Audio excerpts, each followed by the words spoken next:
একটা সময় ছিল যখন ফারাবি মানেই ছিল তীক্ষ্ণ সব রোস্টিং ভিডিও।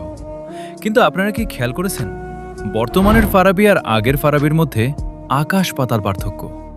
সে এখন আর কাউকে রোস্ট করছে না, বরং অনেক বেশি ভালো এবং মানসম্মত ভিডিও উপহার দিচ্ছে। কেন সে রোস্টিং ছেড়ে পজিটিভ কন্টেন্টের দিকে ঝুঁকল? আজকের ভিডিওতে আমরা ফারাবির এই নতুন জার্নি নিয়েই কথা বলবো। আসসালামু আলাইকুম বন্ধুরা, আমি রাকিব এবং আপনারা দেখছেন আইএনসি রাকিব অফিসিয়াল।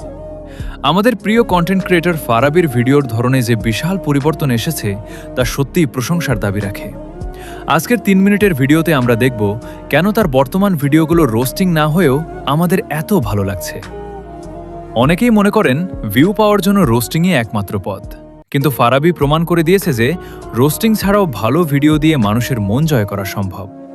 সে এখন ভাইরাল নেগেটিভ বিষয়গুলো নিয়ে হাসি ঠাট্টা না করে বরং মজার সব স্টোরি টেলিং বা ভ্লগিং ধরনের ভিডিও বানাচ্ছে।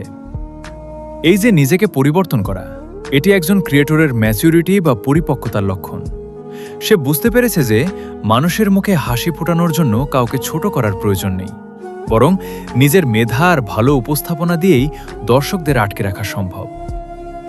ফারাবির বর্তমান ভিডিওগুলোতে এখন একটা পজিটিভ ভাইব থাকে। তার কথা বলার ধরন আগের মতোই মজার, কিন্তু সেখানে এখন আর কারো প্রতি ঘৃণা বা নেতিবাচকতা নেই।